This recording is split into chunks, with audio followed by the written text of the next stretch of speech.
Welcome to the David Bradley Show with your host, David Bradley.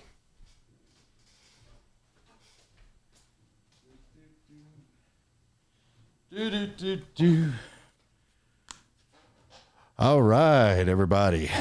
Lord of mercy. We're going crazy around here. It's one of those days.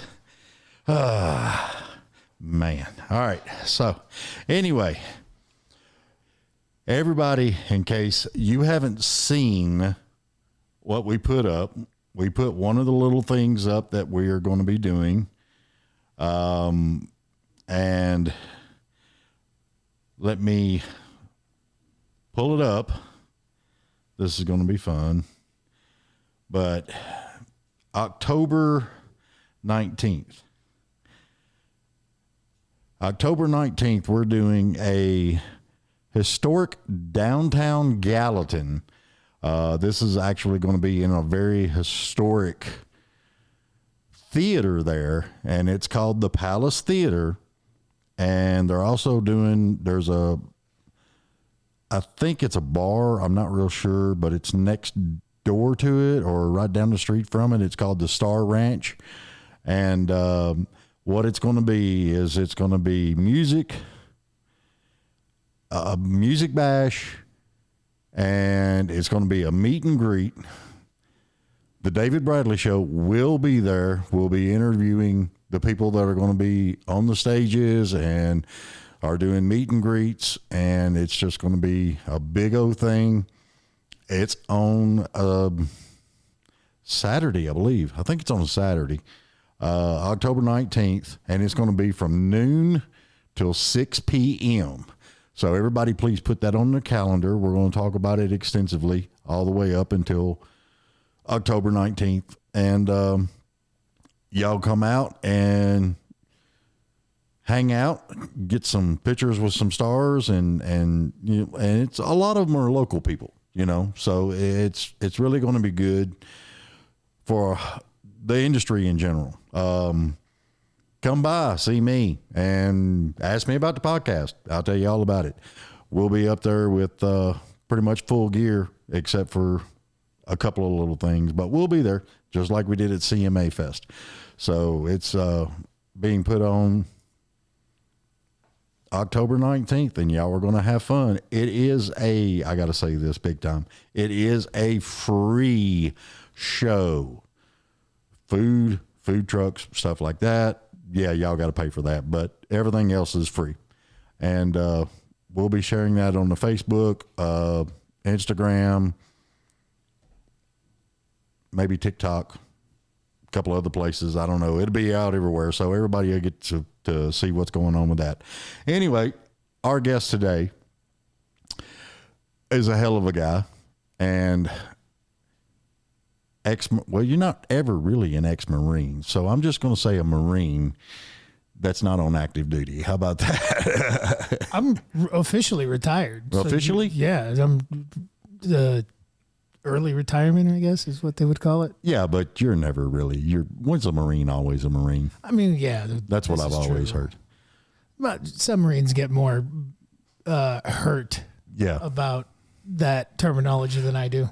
I've seen some people stick their boo-boo lip out. Yeah. Everybody, welcome Sal Gonzalez to the show. Actually met you at the Paradise Theater in Franklin. Yeah, man. Thanks for coming out to that. Thanks for having me on the show. Yeah, no problem. Had Chris Turner last week. I'm sorry. Well, I mean, you know, me and him go way back. He was actually one of the first guests on the podcast. Fun. I explained it to him, and he was just like, that sounds like fun, man. You know how he talks.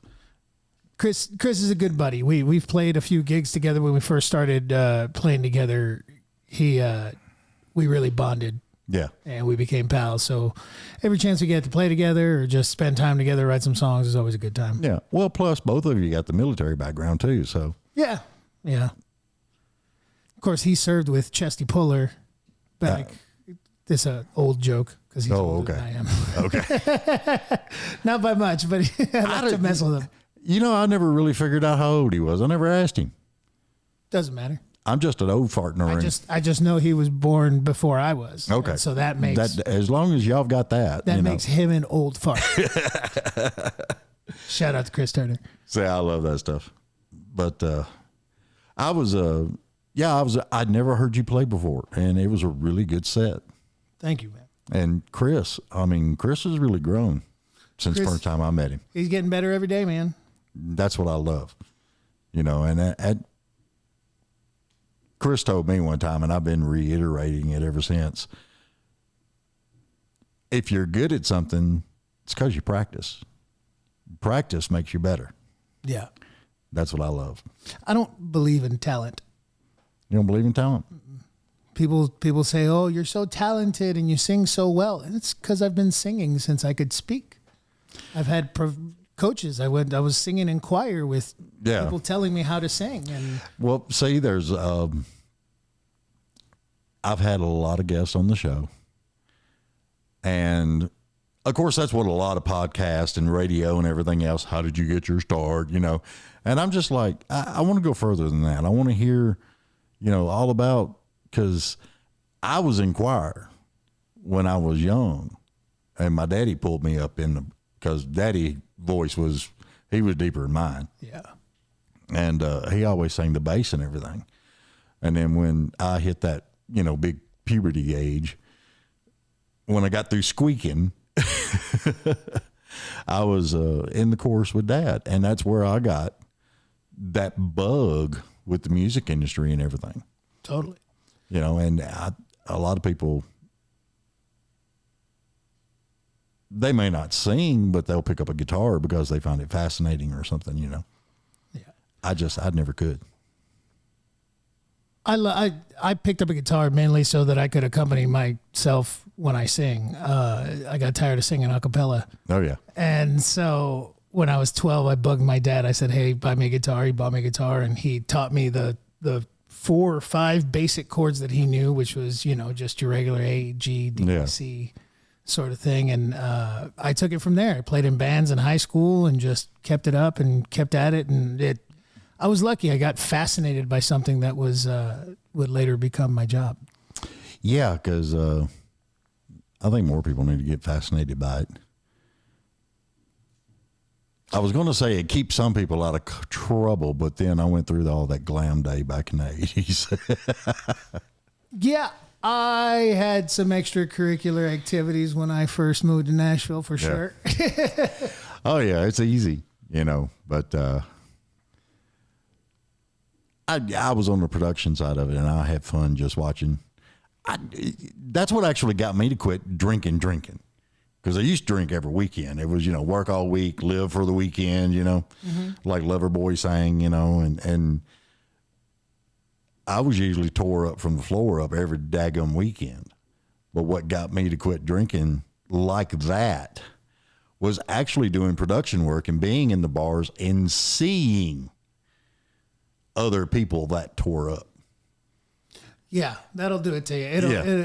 It'll make you not want to be drunk very often. Yeah, because I was all the time going, I look like that. Oh, yeah. Great. Yeah. I didn't want to look like that no more. No, I was a everyday drinker. Mm. I was a fifth of Jim Beam to go to bed kind of guy. Well, back in the day, I hate to bring this up, but I'm going to. 12th grade, first period was Mr. Miles' Industrial Arts. We're in there woodworking and crap. Yeah, I'm on the way in the door with a bag of Doritos, a Mountain Dew, and about 2 inches took off the top, and Fighting Cock 103 proof Kentucky whiskey. Nice. And I would sit there in class, and by noon I was plastered. That's funny. I'm surprised I graduated. Yeah, no kidding. No, I never got into drinking until I was in the Marine Corps. The Marine Corps really set me off. Isn't that a prerequisite?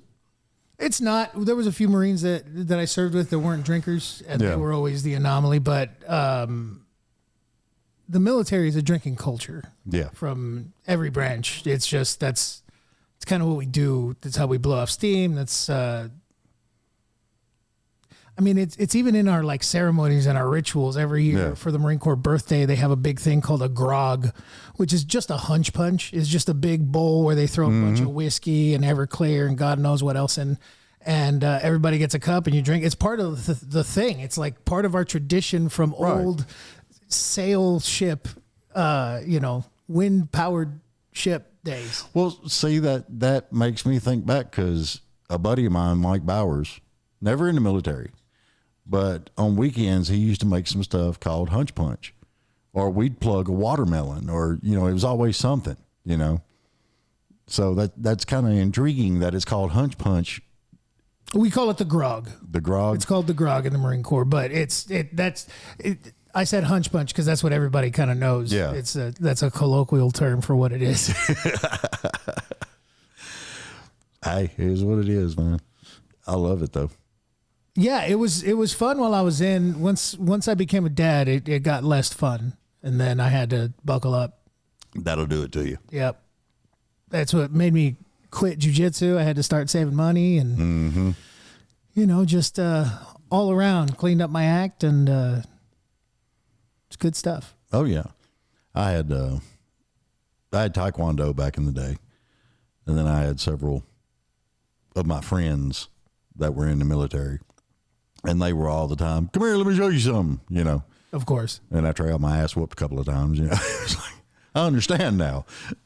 Well, the Marine Corps is great for that martial arts stuff because they teach it just enough to get beat up in a bar fight. Yeah, that's it. Yeah, you're good.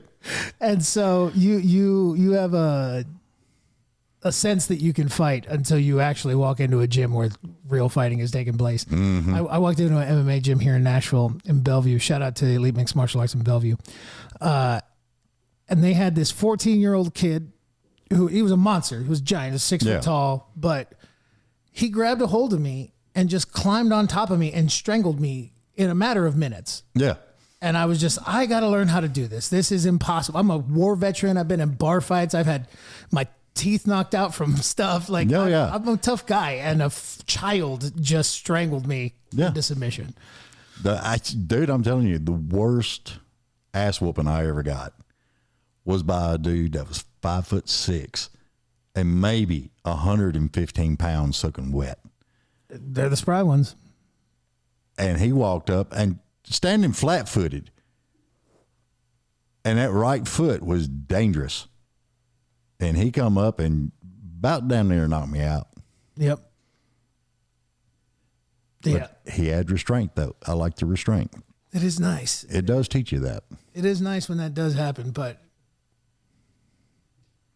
it happens rarely on the street. Which is why I like jiu-jitsu, because I can pick you up and slam you on the floor. Oh, yeah. I never got into that, though. It's so fun. Now, I got into a little bit of mixing a little bit of wrestling with Taekwondo. Yeah. Of course, they teach you, well, they used to teach Taekwondo where it was more of a defense than it was. Yeah, using your lead leg to keep them away. Well, keep them away, and the best thing you could do is get to the ground, But, it was just crazy back then. As well, they were teaching that back then.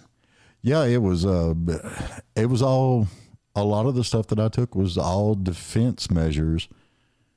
And when you got in certain positions, then you end the fight. Yeah.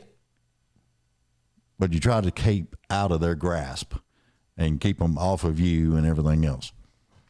I mean, that is ideal. Yeah. Well, that's why they make baseball bats. But anyway. That's why they make pistols. I wasn't going to say that, but okay. No, I'm just saying, look, I love Brazilian Jiu-Jitsu. I love archery. I'm never going to kill a deer with a bow and arrow. I'm going to shoot it. Yeah. You know what I mean? Same thing. If I ever get into something on the street, I'm not going to use my Brazilian Jiu-Jitsu. I'm going to use my Glock Fu. Yeah. And it's real easy. Actually, I've got a Beretta. I love Berettas. Heckler and Koch. It sounds better. I don't know. Everybody out there that's listening, they might know, oh, Heckler and Koch. Yeah. That man's serious. Yep. But Glock Fu just sounds so much more fun. Yeah, it does. Although I'm not a Glock fan. I've never been a Glock fan. They work. They had, when they first came out, they had the best salesman on the market. Best sales team ever. Probably, yeah. Because you can take a Beretta and fire it underwater. Mm-hmm. Throw it in sand, pick it up, fire it. That's what I mean. It just works. Yeah, it's everything works. The AK-47 of pistols. It's crazy. It's great.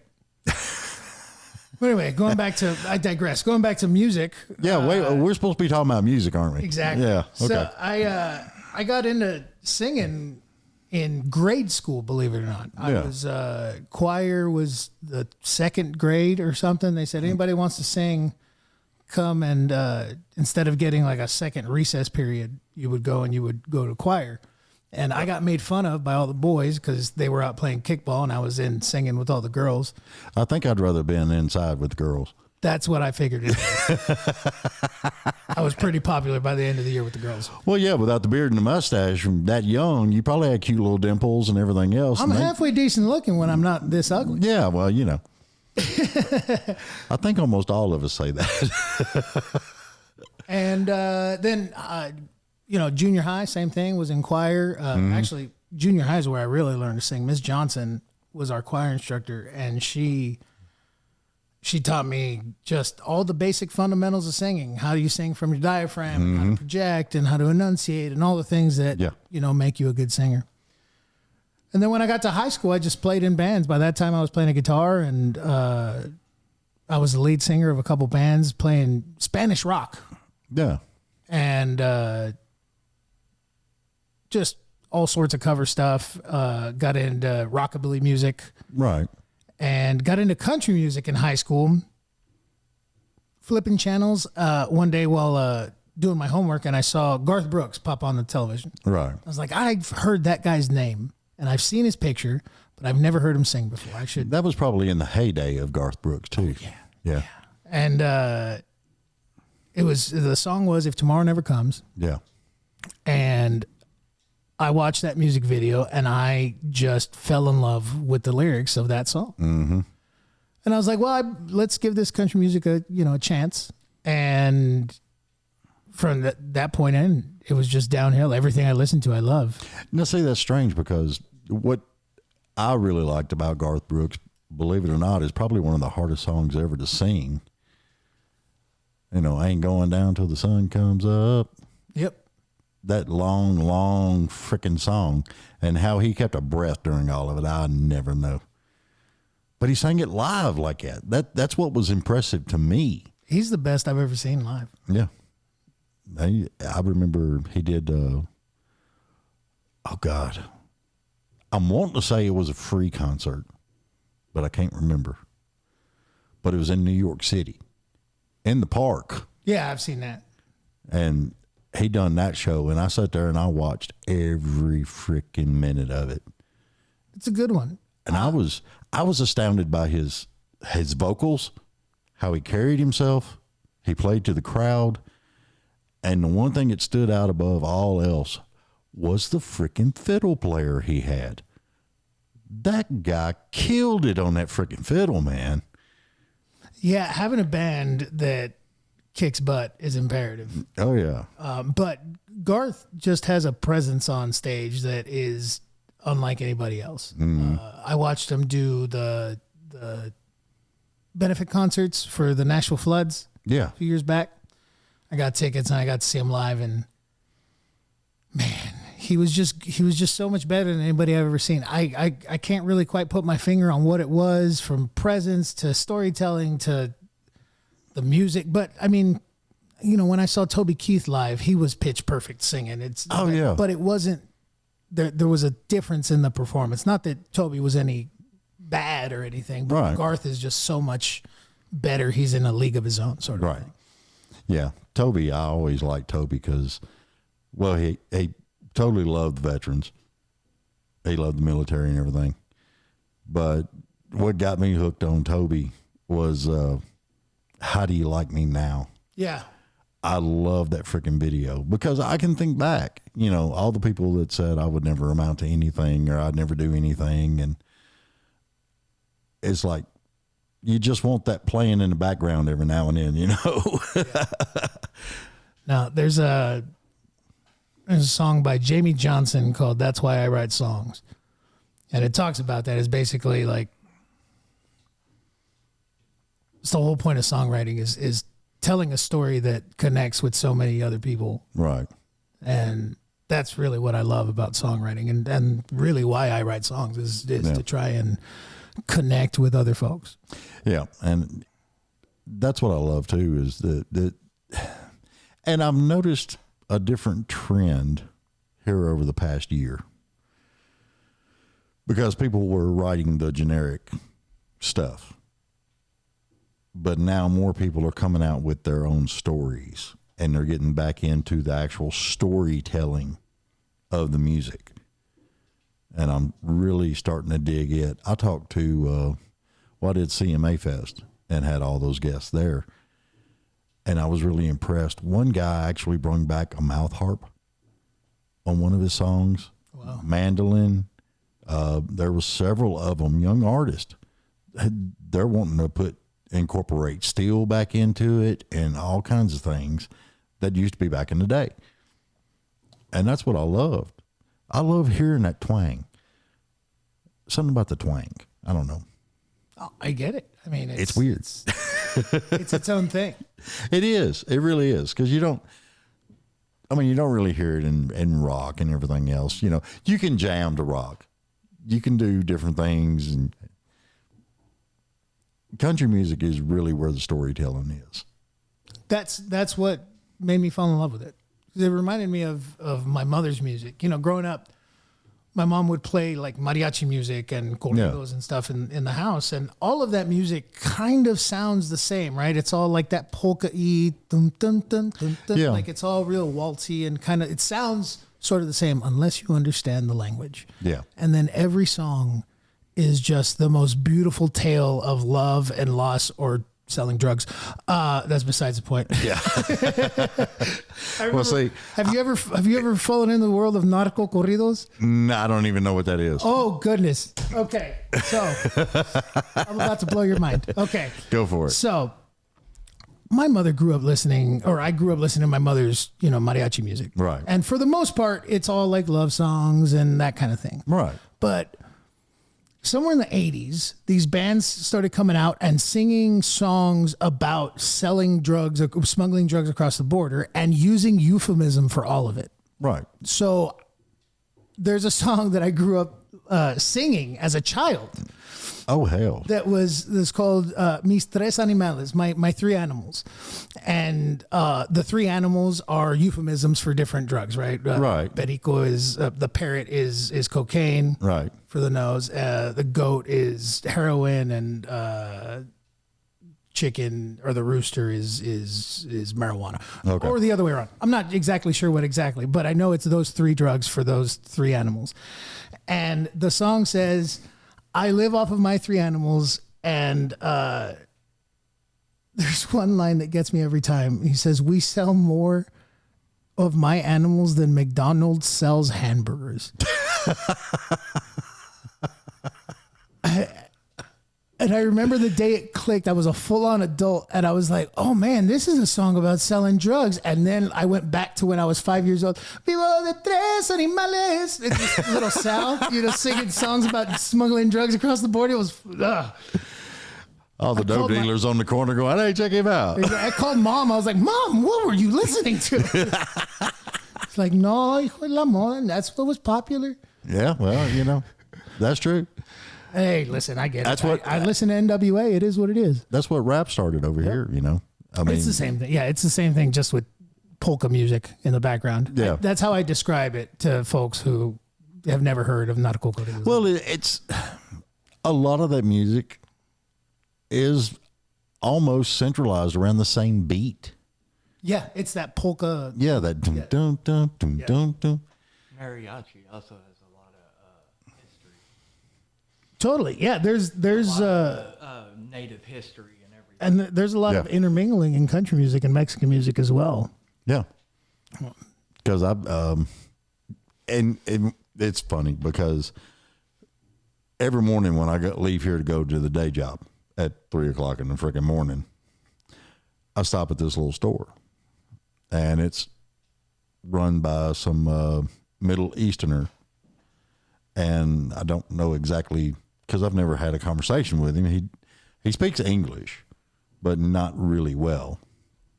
But every morning he's got this music playing on a boom box because he's in there by himself. He's stocking the shelves and doing all this stuff. And when I go in, it's, hey, how you doing? You know, and that's about it.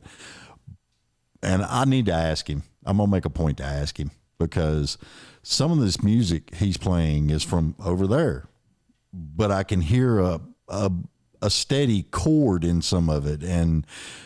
But like you said, I don't know what in the hell they're saying. Yeah. I have no clue. But there was one this morning, actually, when I went in there. It was slow. It was good music. It was melodic.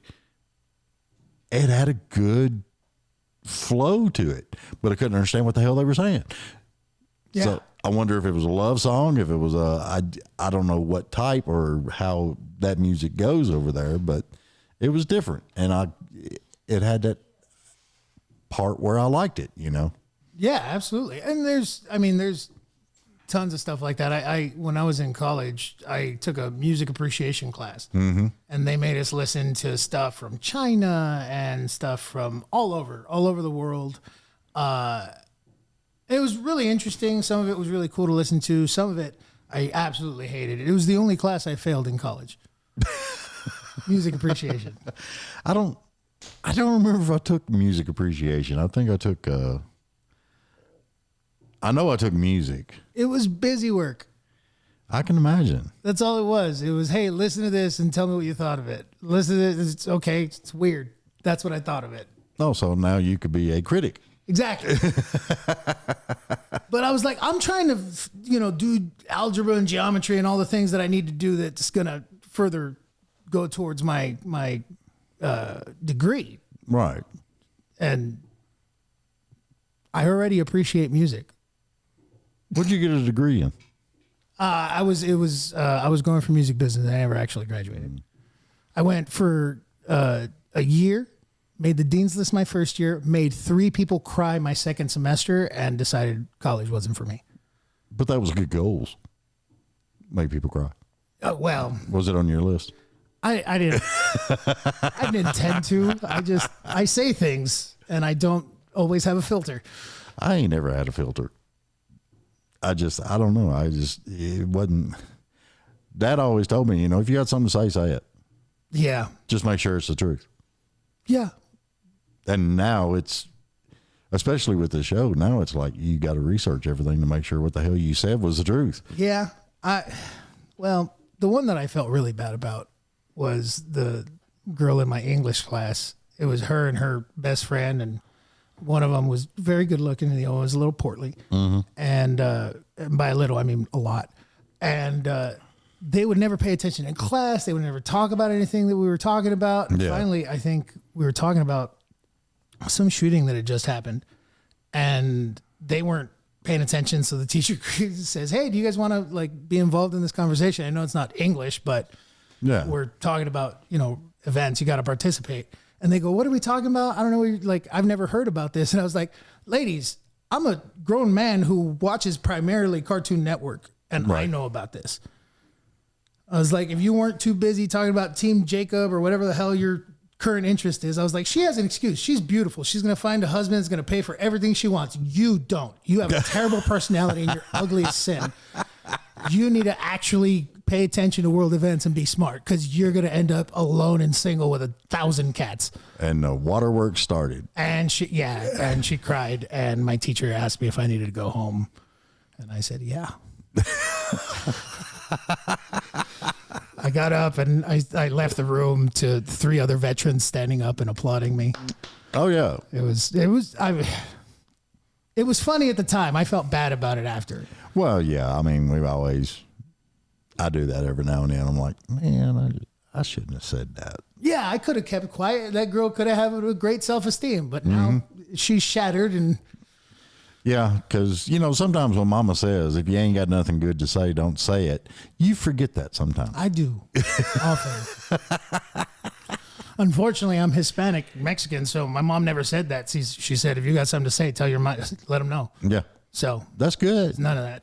Yeah, well, that's what I was told. But, then I had dad saying, hey, don't start it, but you better damn well finish it. Exactly. I got that a lot. So Yeah. there's crazy stuff that goes on.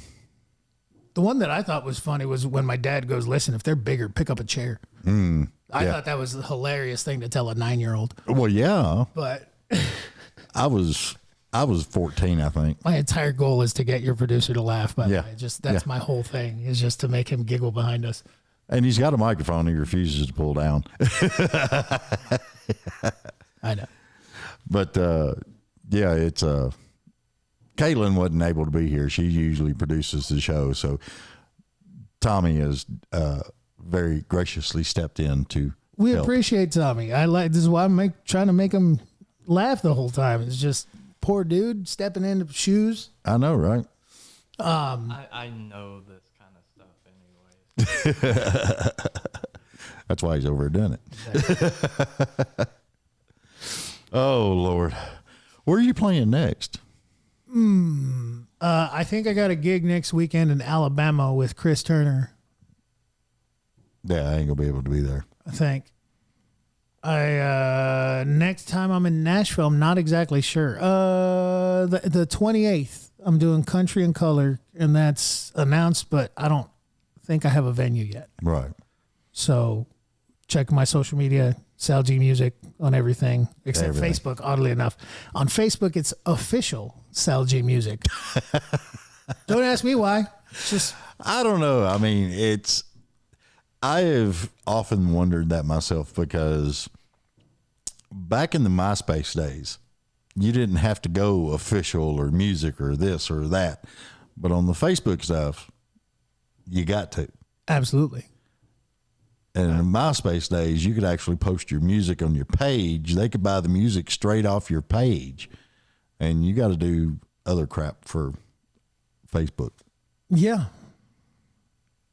I remember you had to like code. You had Yeah. to like work HTML to get your site to look nice. Yeah. That all came from back in the mp3.com days. Yeah. Yeah. My daughter was real good at it. She had people actually contacting her Nice. to do the code to fix her. The HTML. Yeah. I don't know how to do all that crap. I do. She made my page look good. I had music. I had everything. I copy and pasted. It looked nice. It looked great, but it was a template that I copied off the internet. Yeah. Yeah. I mean, but you can't do all that on Facebook. No. That's what amazes me, how Facebook has took off. Well, If it's you are to be able to do it, they charge you for it. Yeah. Well, it's not so much that people are going to their pages anymore, though. Yeah. People are just you scroll your feed and they pop up on it, so it's less important. Mm-hmm. So I kind of get where they're coming from, not being able to customize that stuff. But I'm with you. You should be able to, like. I mean, I guess you can sell music directly. You just put the clip. You just put the links on there. the link, so it's slightly different, but the same. Yeah. They have a marketplace type thing. Yeah, you can do marketplace. There's different things you can do with it, but I don't like how everything's spread out now. Bandcamp's better. This one time in Bandcamp, I never went to Bandcamp. I'm not going to Bandcamp. And I grew up in the inner city. There's no such thing as camp. Yeah. Camp doesn't exist. Well, it does, just for folks with money. Yeah. Well, We were poor, so I know the feeling. I was like, "Mom, are we going to camp? What's camp? You're staying here this summer. You're going to be lucky to go to the zoo. You're Shut going up. with me to work. That's camp this summer, kid. You're gonna go wash dishes at the restaurant, Yeah. make an extra cash so we can afford rent." And when I get home, your ass is going outside. That's your camp. And out that way, if you had camp, it's just going to be a little section of desert. Yeah, no, it's at a park. Mm-hmm. that's got way too much gravel in it. Dude, I hated tumbleweeds. When I used to drive out that way on 40, we get tumbleweeds coming through there, New Mexico, Arizona. I used to go to Albuquerque a lot. Yeah. I was just in Arizona, man. That's what got me back into jiu-jitsu. I went to go play a gig out there and speak, and a buddy of mine was there, and he goes, "Hey, let's go do some jiu-jitsu." And I said, "Sure." I haven't done it in like 6 years. And, Yeah. you know, I got on the mats and I almost puked twice from just like grappling with everybody and just exerting myself. And I was like, all right, I got to get back into this. Apparently I like punishment, but my whole body hurts right now. My hip, I don't know how you strain a buttock, You can. but my buttock is strained and it hurts to sit down. I don't know if you can tell. I've been kind of stiff this whole show. Yeah. Well, you know, I didn't want to call you out on it and go, what the hell's wrong with you? Yeah, a steak shoved up somewhere, son. Is my show that damn bad? You all straight laced and shit. Need a hemorrhoid pillow. Yeah, a hemorrhoid pillow. You need a pillow? We can find a sitting pillow somewhere, probably. I ain't It's worried fine. about it. We're good. I'm not worried about it. Wait a minute, you got a pillow. You're sitting on a pillow. I am sitting on a pillow. It's a nice pillow. I'm in a comfy chair right now. That's good. I've been thinking about getting more computer chairs. I don't know if I'm going to do it or not. I mean, this works. Yeah, I know, but the cats tear, like my chair, the cats have tore this chair all to pieces. Yeah. It gets crazy as I'll get out. Well, that's what you get with cats. They don't love you. I know. They tolerate you. There's a difference. Mm-hmm. Sorry, that's me. Plugged in right? I'm messing with the plug, and it's every time I touch it, it makes a sound. That is weird. Anyway, Yep. I didn't mean to interrupt. We were just Oh, no. Some people like to piddle with their guitar while they're on and do stuff. It don't bother me. yeah. That's if there's a guitar, I'm probably gonna hold it. Have it in my hand. If it's out and naked like that, you can't Well, I mean, expect me not to put my hands on it. I've had plenty of guests that have come on and they ended up almost the whole entire show just holding their guitar and picking on it and playing on it and stuff like that. And that's how I know that it's a true picker. Yeah. Well, Some people just pick them up when they need it. this thing's been my girlfriend since I was 12. So, not this guitar exactly, but this instrument is a McPherson. If that's what you're trying to read. Yeah, that's what I was looking at, McPherson. Yeah, McPherson. They're my sponsor. Yay. When I was on America's Got Talent, I called them up and I said, "Hey, I'm going to be on national TV. I'd like to play one of your guitars on national TV." And they said, "We'd like you to too." Oh, well, exactly. And what kind of guitar do you want? Exactly. So they sent me this, buddy, and she's been my workhorse ever since. Now, do you find does it sound better with the hole more up top? When I play live without in-ears, I can hear myself better. Right. That's really the only difference. When you're playing totally acoustically and there's no amplification whatsoever, I think it's louder, but it's louder for the player because it kind of shoots it in an upward angle. Mm-hmm. So that's why I think it. Right. Well, see, I've actually seen people have acoustic guitars on stage playing shows and stuff, and they've got the rubber round piece plugging the hole. Yep. That's to prevent reverb. Yeah, I know. But I was to just prevent feedback. I mean, I was just curious. So. no, it. I don't think it makes it sound any better or louder or anything, but Yeah. it shoots it on a different direction, so it's more clearer to the performer. Right. So I like that. I don't know. I don't play acoustic guitar. So I was curious. I like acoustic guitars mainly because they're my favorite way to write songs. Yeah. Is with an acoustic guitar. Although I recently bought a loop pedal and I have my Gretsch and I've been messing with that. So I actually had one of those loopers on the show, and man, some of the stuff he was doing with just the guitar alone and looping and recording and looping. I mean, I was just, he sat here, I know he had at least, I'm going to say 10 or 11 sounds that he made with the acoustic guitar and looped them. And then they were all playing together, and I was just like, man, I mean, it was just amazing what you could create with it. Yeah. It's incredible, the tools available for creators today. I mean, from MIDI devices to, I'm just learning that stuff, like that side of stuff. There's all sorts of pedals and stuff that have and that's all you need. You don't even need an amp. You plug your pedal directly into the PA system, and your pedal will create the cab and all that stuff. I'm so new to this. Like, I've been an acoustic player basically my whole life, singer-songwriter type stuff.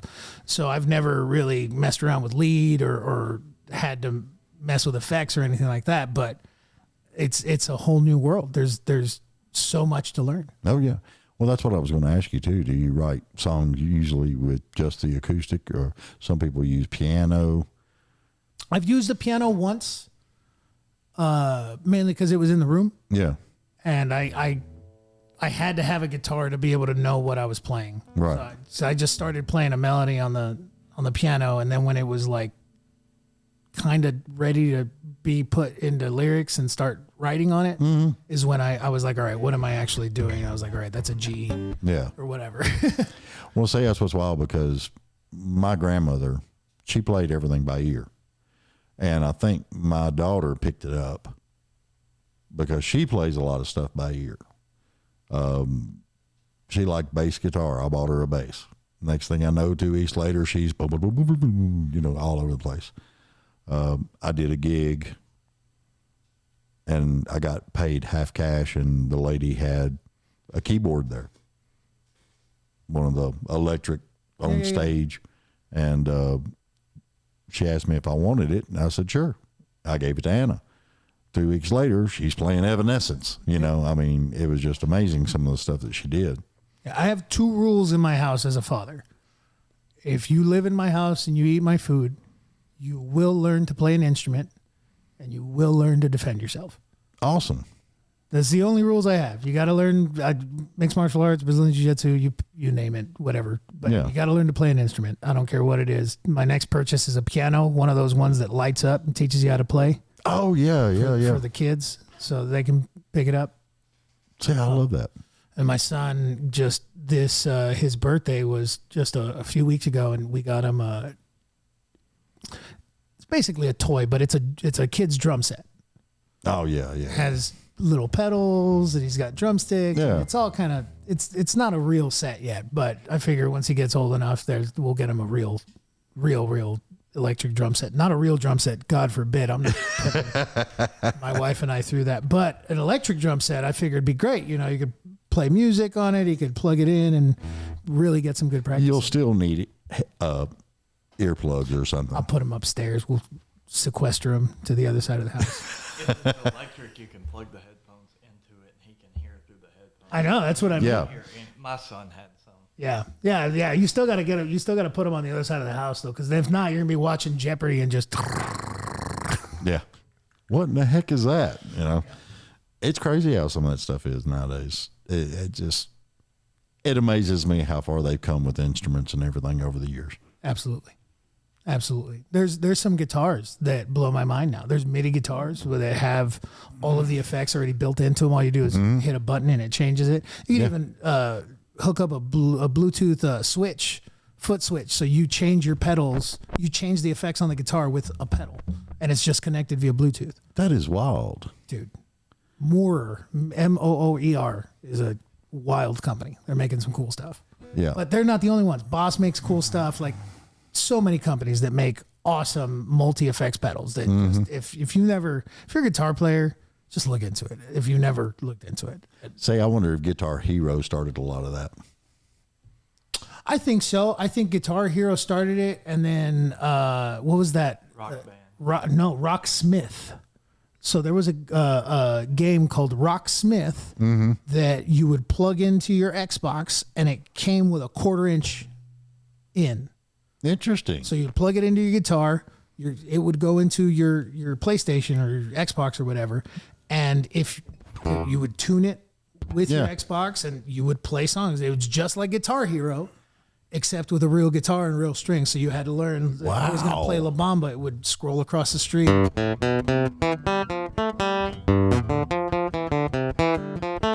You know, just like regular. I did not know. Did you know that, Tommy?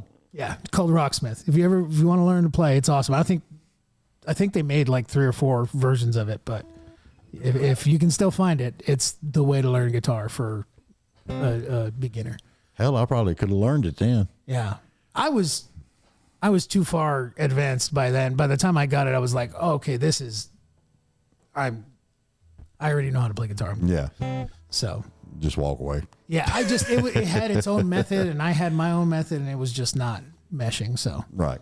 And see, I think that's what screwed me up when I was trying to learn how to play, because Papaw Joe, he played guitar in the church, and he tried teaching me, but I never could get this hand to work with this hand. I was always off, no matter what I did. Yep.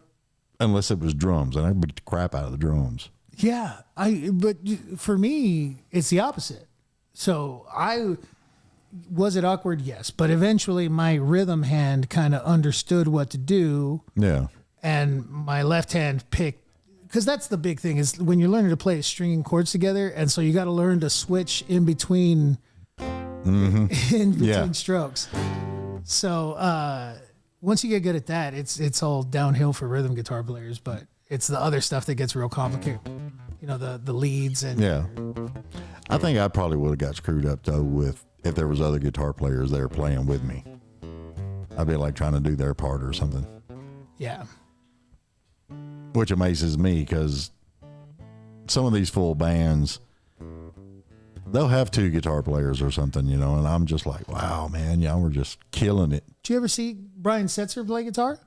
Dude, he is phenomenal. Brian Setzer plays rhythm and lead guitar at the same damn time. Yeah, it's wild. It's so impressive. And with the rockabilly, too. Yeah.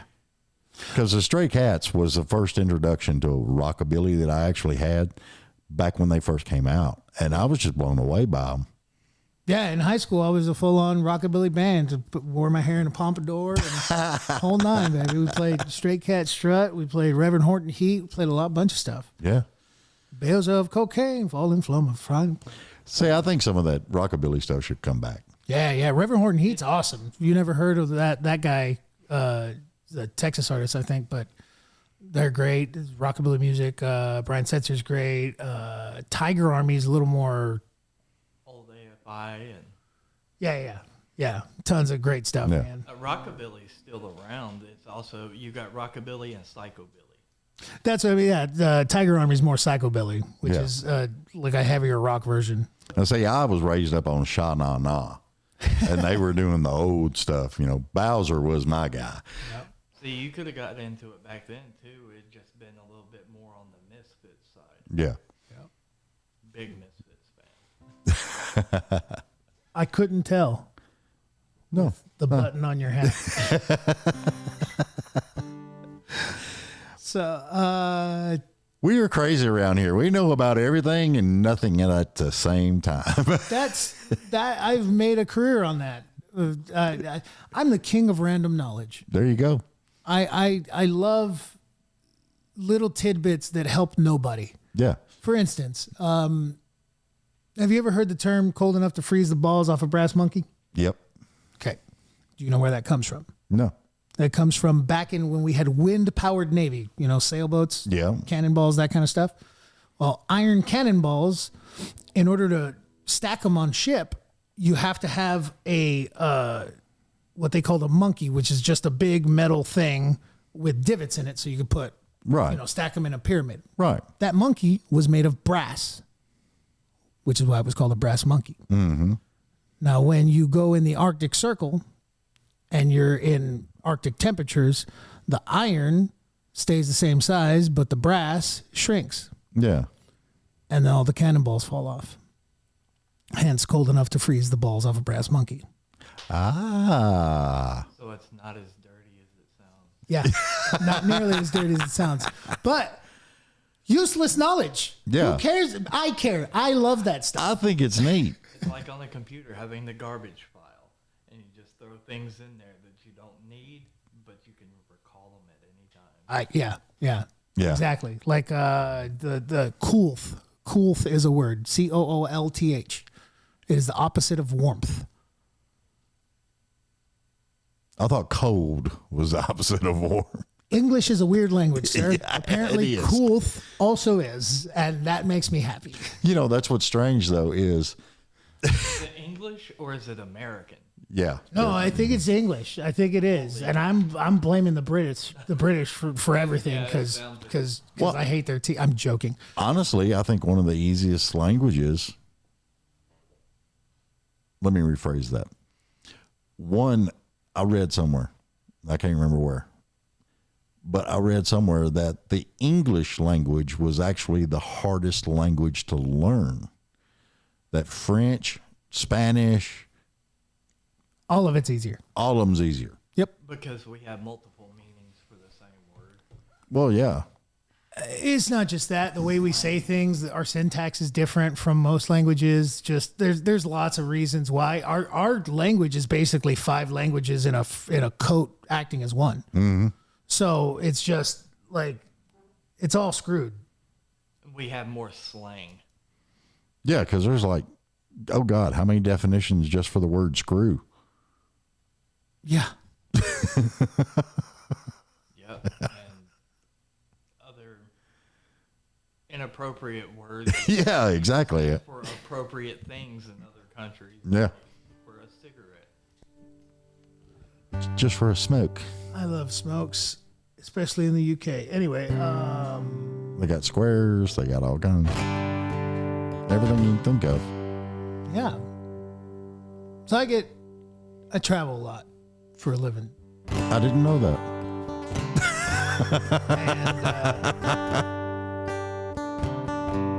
All I've ever wanted to do is play music, so I'm not complaining about my job or anything. But there's certain things about this gig that kind of suck. So I wrote a song about it. I'm starting to hate the thing I love the most. This guitar cries, but I still bear the load. These nights can get so lonely, but I never thought they'd own me. So I'm starting to hate the thing I love the most. I feel guilty every time I hit the road, 'cause your love is stealing pieces of my soul. Now I dread coming home just to see how much you own. I feel guilty every time I hit the road. So be careful what you wish for, oh, 'cause nothing comes for free. And all the things you want from life might not be what you need. Feeling like a ghost staring at pictures on your phone makes you start to hate the thing you love the most. And Jim Beam seems to help when I'm rich, 'cause I can't sleep without you in my bed. And I know he's a crutch that I lean on far too much, but Jim Beam seems to help when I'm rich.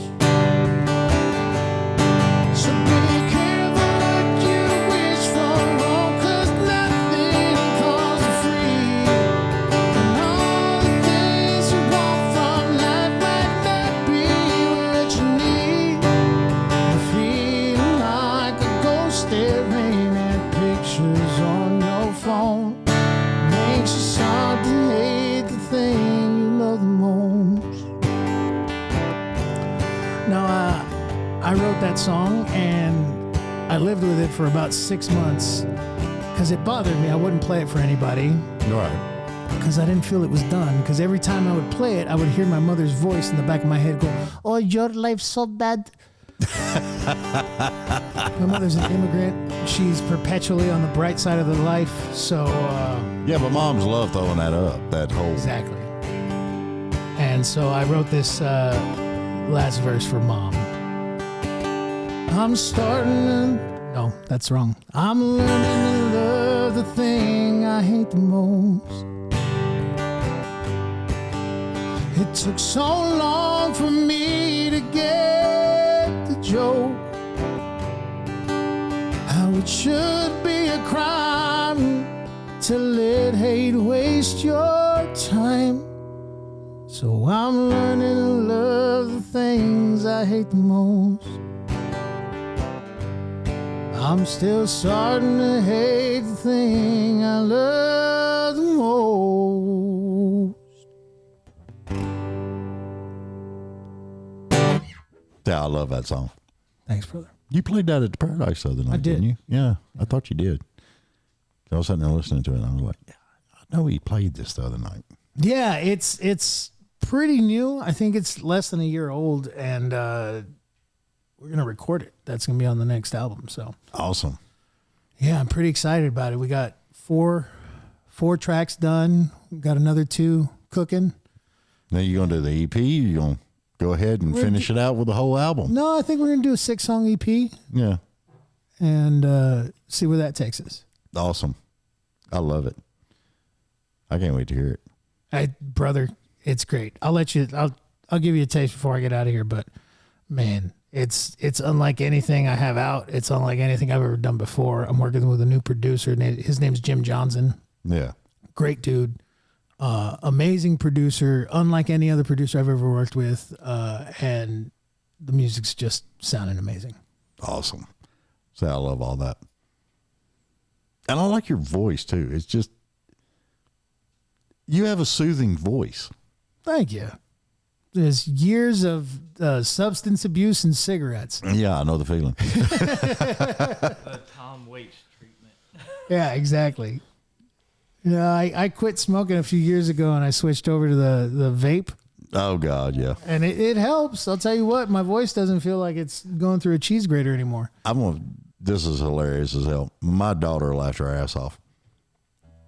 They were doing this vape. And I was like, okay, well, I'll quit smoking. I'll do the vape. She bought me the vape. I go to work the next day. It's gone. And I'm hitting that vape all day long. Every time I want a cigarette, I'm hitting the vape. I did not know you could get nicotine overdose. Yeah. And I got nicotine overdose at work. And she told me, she said, yeah, this has got more nicotine than what you're used to. And I'm like, great. That and you don't have the cutoff of hitting the cigarette butt.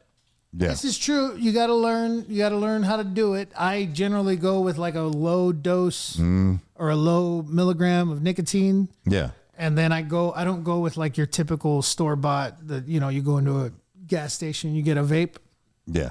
I go to the specialty vape shops where, they have the mods. The juice and the mods. And it goes a little, you get a little more mouthfeel. So it actually feels like you're smoking something. Yeah. And that helped me quit cigarettes. I've never been back. Awesome. But I love it.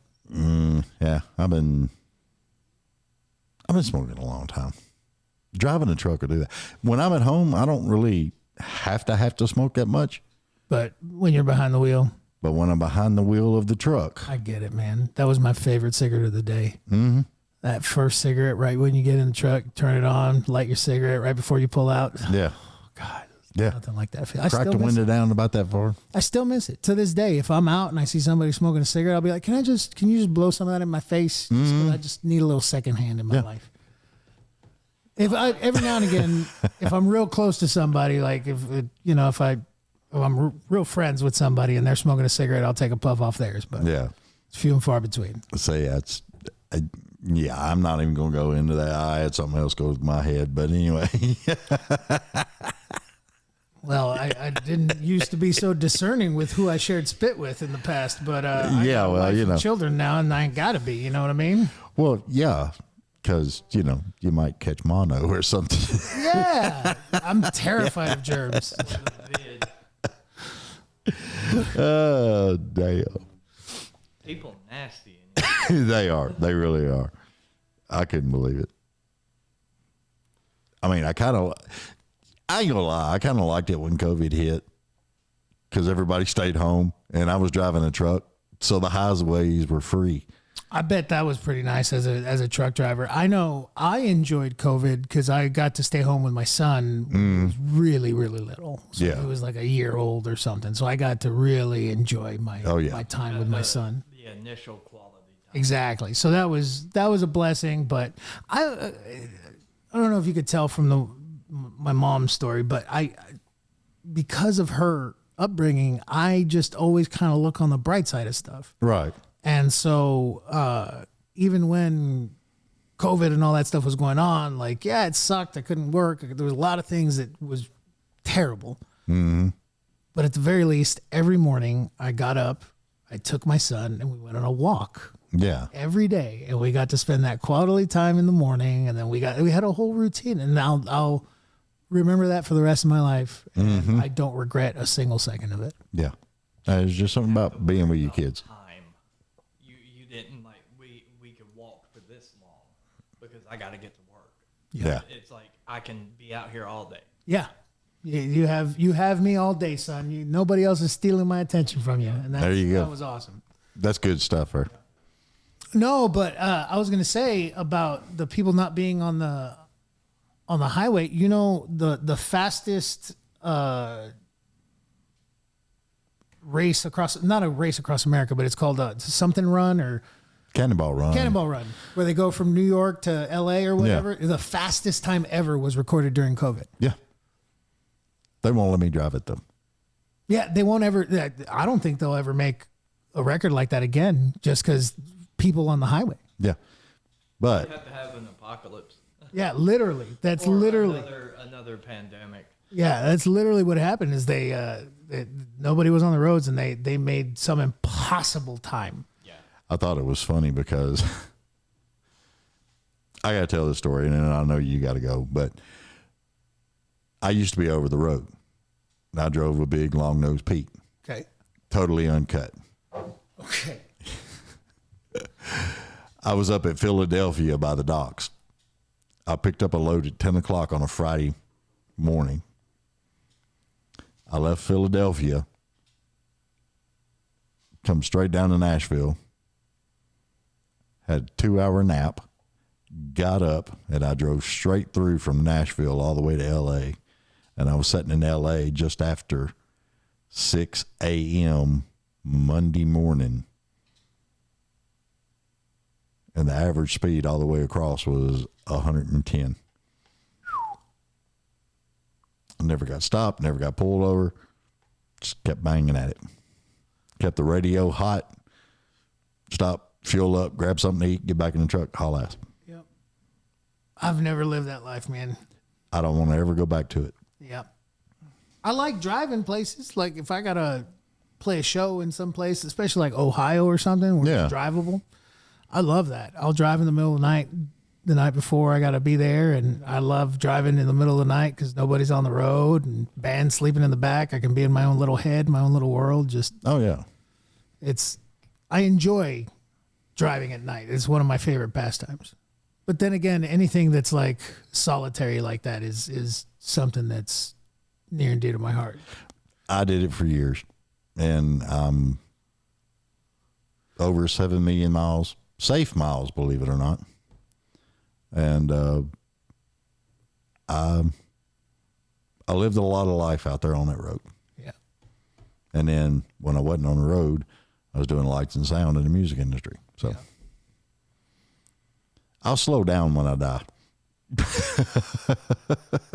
One of my good friends, Jason Michael Carroll, has a song called "I Can Sleep When I'm Dead," Really? and that's a Marine Corps saying. It's very much, drill instructors, they do a lot, Yeah. and so that's like a common thing. Geez, how much I can sleep when I'm dead. Yeah. It's like a normal thing in the Marine Corps. So he wrote this song. It's great. Jason Michael Carroll, I can sleep when I'm dead. Awesome. He's got a lot of songs. That dude has a range. So, he's a veteran. He was in the Marine Corps for a little while. Well, tell him come on the show. I will. We'll get him on here and pick on him for a while. Yep. Thank you for doing that song. I love that song. No, thanks for having me, brother. Thanks for letting me come and play for you. If you want, I'll play you one more. Hey, that's up to you. Go.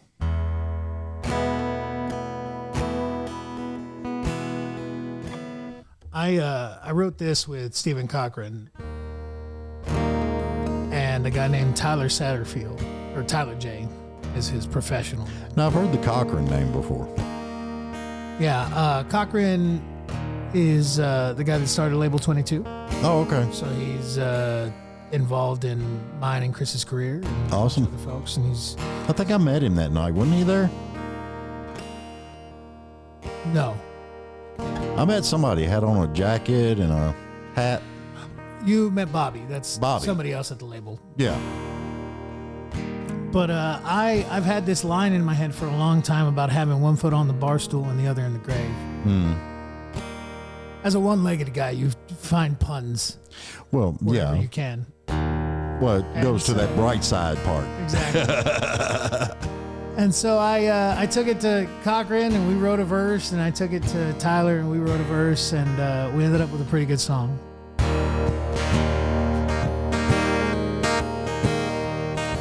I drink too much, 'cause Beam helps me sleep.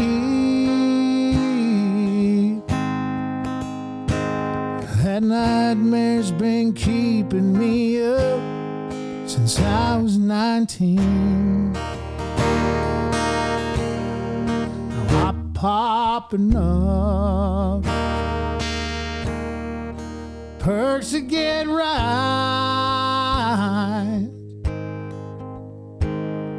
'cause they ease the pain in my leg and quiet my mind. 'Cause I've got one foot on the bar stool and the other in the grave. When you're saying the things I've been through, it ain't hard to act this way. And maybe someday I'll quit drinking before it gets much worse, 'cause the devil's got my number. I pray Jesus calls me first.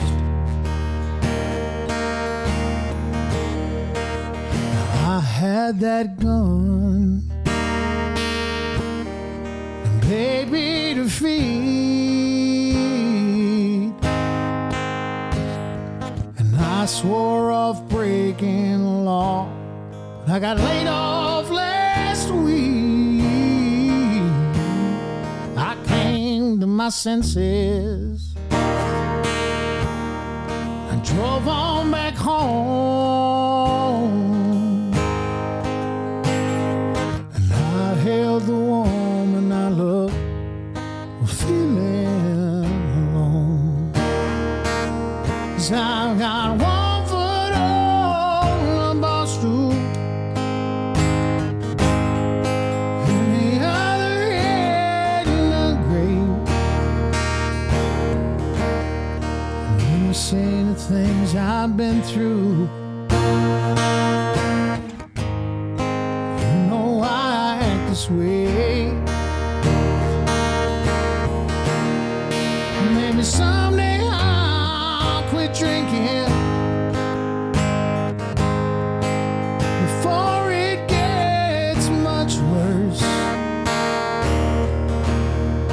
'cause the devil's got my number. I pray Jesus calls me first. And it feels like I'm calling to nothing these days. Might not find salvation, just a reason to change. For my baby girl's sake. 'Cause I've got one foot on the bar stool and the other head in the grave. And if you've seen the things I've been through, you know why I act this way. And maybe someday I'll quit drinking and finally break this family curse. 'Cause the devil's got our number. Let's pray Jesus calls me first. Man, it's got some depth to that. Thanks, brother. I love that. Yeah, I've lived some dark days, my friend. Yeah, well, that's what I was sitting there thinking. That's, what's the word I'm looking for? Resonating. Is that a word? Resonating? Resonating, yeah. There you go. I don't know why I'm saying resonating. English is hard. We established that earlier. I have problems with English. Words is hard sometimes. Oh, yeah. Oh, there you go. There's another song for you. Words is hard. Words are hard sometimes. No, is. No, I like his better. You like his better? I like his better. Words is hard. We need to write that down. That's a hook. That's what kills me about Chris, dude. He could be anywhere and he'll hear something and he'll be like, hang on. And he's writing it on his phone. Yep. You write down any idea just in case it's fodder for something later. Oh, yeah. That is a very common occurrence. Hold on. Where's my... I don't even want to get in your phone. There ain't no telling what all you got in that phone. The song ideas. Just song ideas. Holy crap, dude. When I was in music, I always had something I could put words on. Yeah. It was a piece of paper in my pocket or a phone with a notepad. Yeah. Yeah, that's I have that one notepad note, and that's whenever I have a songwriting session or whatever, I sit down and I just roll through it and start looking. I have the audio voice memo app. Yeah, I've got that. I'll listen. I'll as I'm riding down the road, I'll come up with a melody or something, and I'll just turn everything off, pull up my voice memo, and sing just nonsense in that melody. Yeah. And so again, I'll throw headphones in songwriting sessions, and I'll be like, "Oh, what does this melody? I like this melody. Don't like this melody. Oh, I like this melody. What can this fit with lyric wise?" Listening to a song and hear just one word that sticks out to you that triggers a whole bar, you know? Or one phrase that the songwriter didn't dig into. Right. You know, they said one phrase about one thing, and then the rest of the song is about something different. And you're like, there could be a whole song there just in that. On those two bars, right? Exactly. So that's really what I find is that I'll hear somebody something says, I'll be like, oh man, I can make a whole song out of just that one phrase. Yeah. Or just that one thought. See, that's wild. Yeah. See, that whole process bewilders me, how people write. I told somebody else that I would really love one time to just sit on, not say a damn word, just put me over in the corner and just let me sit there and watch that whole process. It's kind of boring. Yeah. You get to watch a person being extremely quiet and then see every emotion go through their face from, oh yeah, to, man, I fucking suck. Watch a pen fly across the room. If you come into a songwriter room that I'm in, there's a lot of this.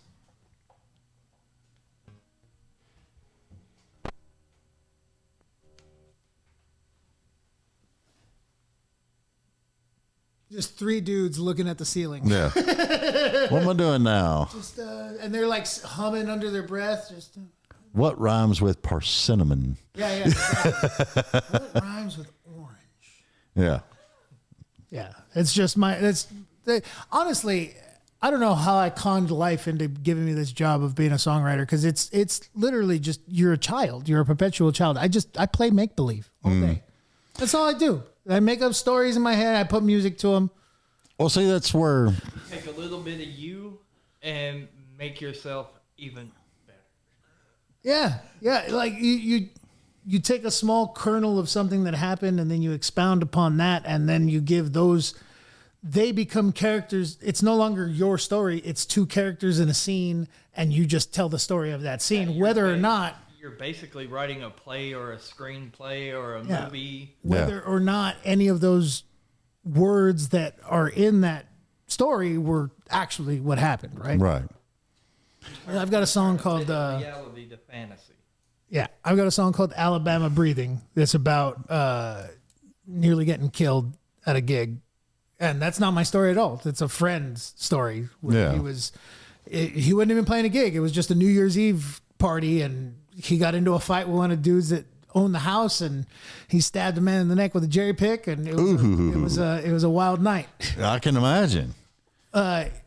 His father was also a big proponent of, if they're bigger than you, pick something up. Yeah. And my friend, who will remain nameless, because allegedly this happened.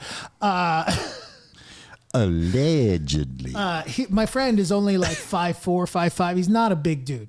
He's got to grab a chair. He's a small guy. And he got into a fight with a big dude, and they separated him, and they put him in the bathroom, and he goes, man, if this dude's going to come back at me, I got to pick something up. And he saw one of those metal tined Afro picks. Oh, yeah. And so he grabbed one of them Afro picks. He stuck it in his back pocket. He goes, man, I'm just going to grab it, stick him with it. And he sure did.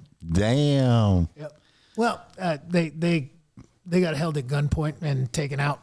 Yeah. By the local sheriff. I can imagine. But it is what it is. We'll just leave it at that. No. Nobody got in trouble. Everybody walked away breathing. They hugged it out. Essentially. I think the dude's dad was the local sheriff and was like, my son was being a jerk. Yeah. Like, you guys can. At least he could recognize that. Yeah. He's like, look, you stabbed him, but he's not like hurt. Yeah. He's not about to expire. Exactly. It's just a flesh wound. It is, exactly. It is but a flesh wound. Oh, God. I love those references. Where'd you get those coconuts? Coconuts? Are you saying that an African swallow can migrate carrying a 3-pound coconut with a body that is only a pound in the ground? It's the greatest. I love it. I love Monty Python. Life of Brian's great. All those. Monty Python was great. Way bigger than they ever thought it could be. I don't know, man. I think they knew it. I think they knew it at the time with a bunch of the other stuff they were doing, like Gentlemen with Funny Walks and all that. Like, I think they knew. And by the time they were making those movies, they're like, this is going to be Flying huge. Circus was already a hit. Yeah. So Yeah. I think they had inkling. Like I think people kind of knew about Jim Carrey too.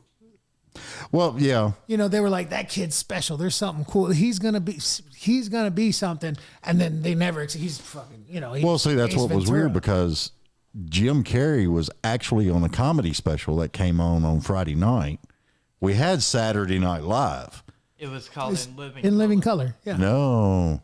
Mm-hmm. Where he played the bodybuilder.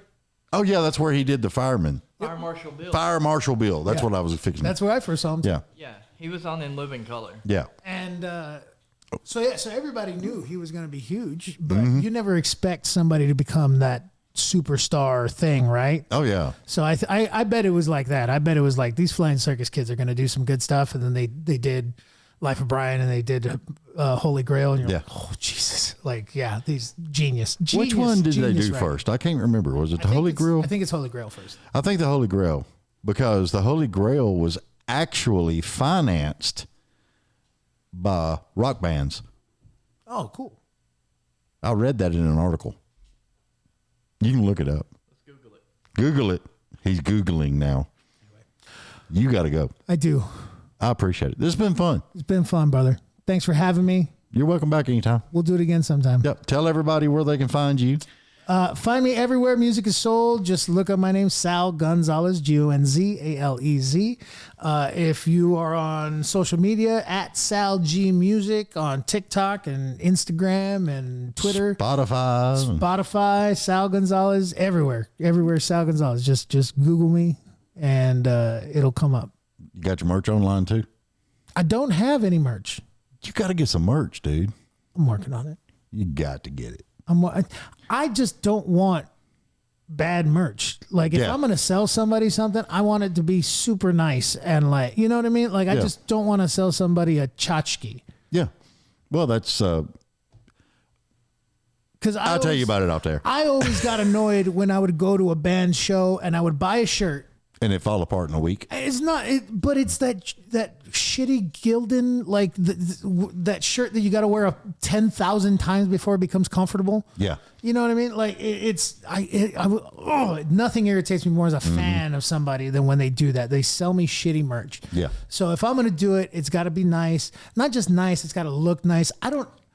I think the way I want to do it is like do individual designs, and then once they're sold out, never do that design again, and just work with different artists and have different shirts all the time. Because I'm never happy with one design.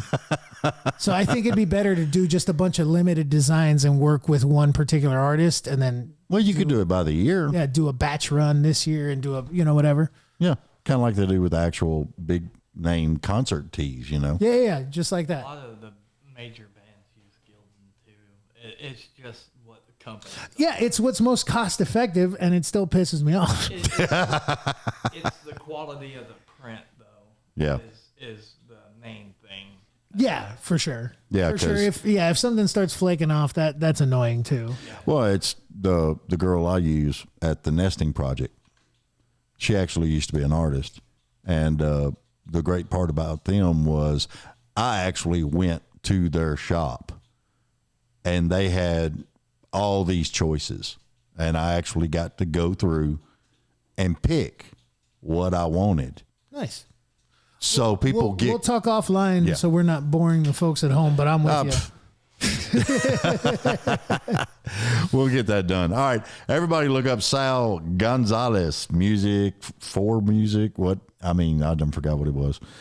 Sal G Music. Sal G Music. That's Sal right. G Music on all social media. Follow me on Twitch and TikTok and all that stuff. Is that what they're calling Twitter now? Twitch? No, that's X. Oh. Twitch is a different thing. I had no clue. Yeah, Twitch is a streaming platform, although I'm not really streaming on Twitch all that much anymore. I'm mainly doing TikTok these days. Yeah. Twitch is mostly for gamers and stuff. Oh, okay. Well, I'm glad we got that straight. All right, everybody. Y'all look up Sal. Check out his music. I'm telling you, dude has got a lot of good stuff, and I'm really impressed with it. I love his voice, so that's a big thing, too. We're going to have some fun. Everybody, please like, share, follow. Here's the big one. Subscribe. I don't know why I pushed this so much, because nobody knows where the subscribe button is to begin with. It's right there. Just 2 inches, and then click subscribe. Doesn't cost you nothing to do it on YouTube. Also, comment. It helps the algorithm. Does it really? It does. Awesome. I'd say I'm learning something new. Yeah. Useless knowledge stuff. We're passing it. Everybody, comment. Sal says comment. So comment to Sal, comment to me. Tell everybody. Yeah, tell me what you want to hear. Exactly. You might get an idea from it. You'd be putting it on your phone. Good stuff. All right, everybody. Like, share, follow, subscribe. See me more later. Love you, mean it. Bye. Hit fade to black. Boom. There you go. I forgot about the fade to black thing. I was about to hit record.